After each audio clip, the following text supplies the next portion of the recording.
Hey everyone, today I'm going to be showing you how to make a sphere collider in Unity. First off, you're going to want to set up a plane, and to do this you go to Game Object, 3D Object, and you pick a plane. Right here in my scene window, you'll see the plane show up. You make it as big as you want using the scaling tool, or as small as you want. The idea here is just to make a simple place for the first person controller to have a ground on. Now that we have that, we go over here, Assets, Import Package, Character Controller. You'd click this, and then make sure everything is checked off and import it. Now, since I already tested this out myself, I already have this up.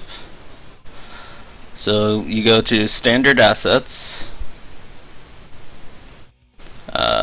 Characters, Character Controller, then you click and drag the first person controller, and you just set it down. Now if you need to move it, you can do that. Be careful, otherwise this may be what happens.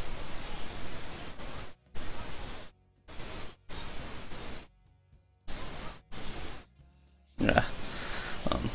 I'll show you what happens if you don't place it just right. See how in the scene it just drops right down? That's why you have to be careful about how you set this. See? Now in the game view, we're perfectly fine on this plane, instead of just falling through it. If we jump off, we fall off though. Alright, so now that that's finished, let's go add the fire hydrant. I already downloaded. You can pick any you like on the store page, on the asset store. I just found a fairly simple one that was free. Anything you find on there that's free is for your benefit. And you don't even need to pay for Pro sometimes. Okay, I have the fire hydrant. Now, what I'm gonna do next is add some lighting to the scene.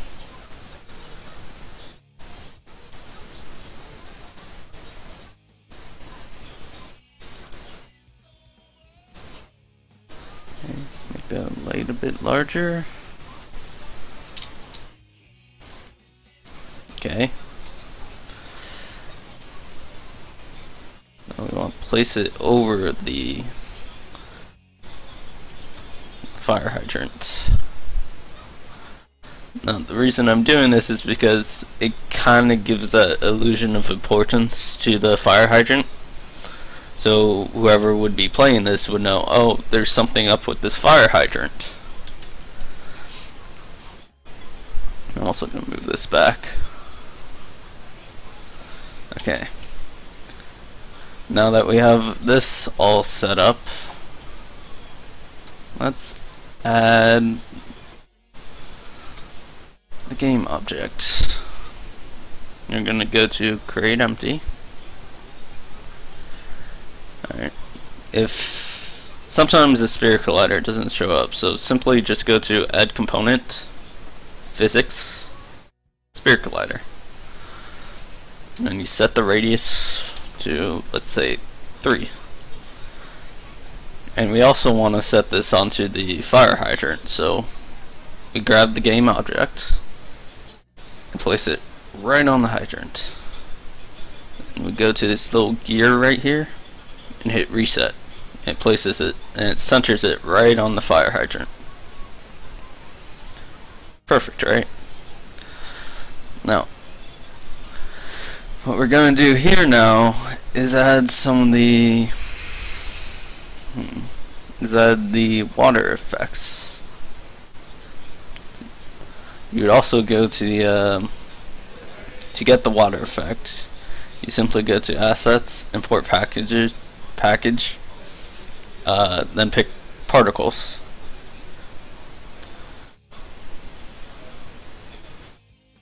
It's gonna take a moment. Okay. See all this? These are all particles already in Unity. Make sure everything is checked off and click import. Now, we grab the water fountain, which is under water, under the particles folder. We drag it onto the scene. Now this is a bad place to have the water. You don't want it just doing that up in the air for no reason at all. So we're gonna want to move this. Let's rotate it.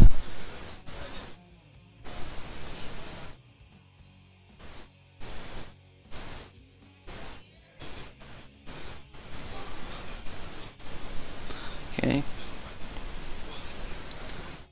Gonna zoom in to get a better view of this. Oh, went a little too far.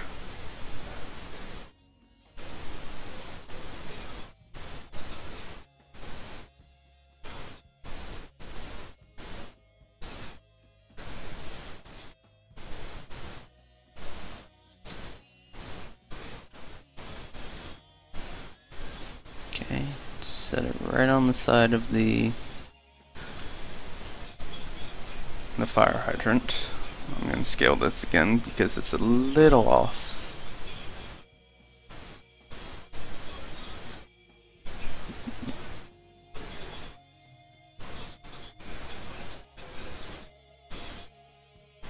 Okay. So now when we play the scene,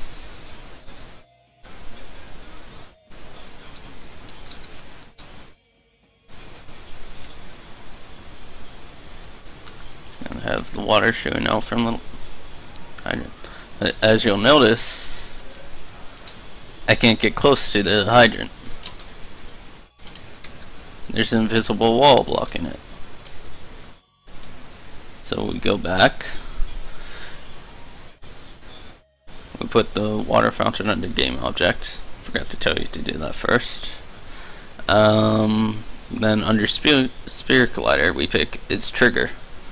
Now, we go back in. Now we can walk up to the fire hydrant. We can even walk through it because there's no collision set up on it. Alright. So now we want to create a script. So to create that script, we go to Project, Create, JavaScript. We don't want that there.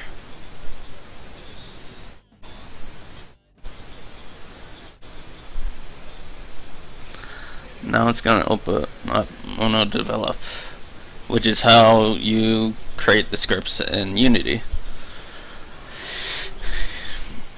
This is a new script I just created.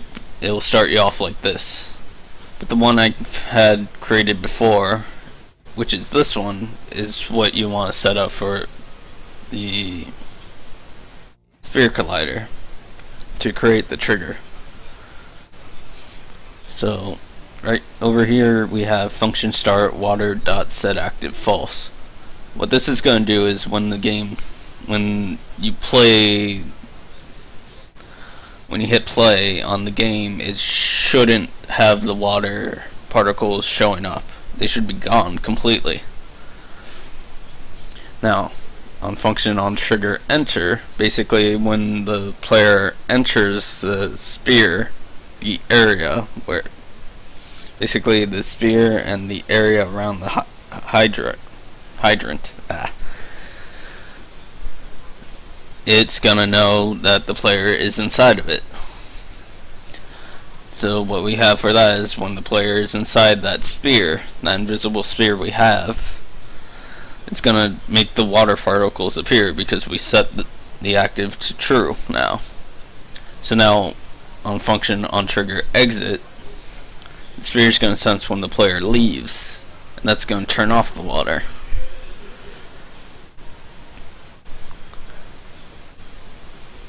So we're going to take the water and put it on the game object. Alright, and we're going to hit play. Now this is where it can go wrong for you.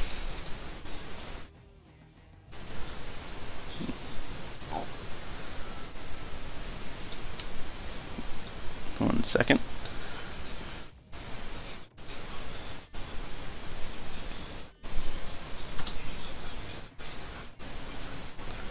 I'm sorry about that, I forgot to delete the main camera. Now you'll notice this, the variable water of water has not been assigned. Now there's a simple solution to this. Simply go to game object, grab water fountain, just place it right there. Now watch. Yeah, it's just gonna keep doing that. Now there's no water. And now, when I enter, here goes the water. When I exit, it's gone. It's a really simple way to do a simple trigger. They're actually pretty fun, and I would say practice as much as you can. Look up different ways on how to create triggers. This is a very simple way of doing it, but there are much more interesting ways you could do this. For instance, you could destroy the hydrant and then have the water just erupt from the ground. You could set it so that when a car hits the hydrant, the hydrant is destroyed and dragged by the car. Well, you could have it destroyed or be dragged by the car. But as soon as that car hits, water will erupt from the ground. But well, this is a simple tutorial showing you how to set up a basic trigger. But thank you for watching, and hopefully this helps you. I'm Christopher, and again, thanks for watching.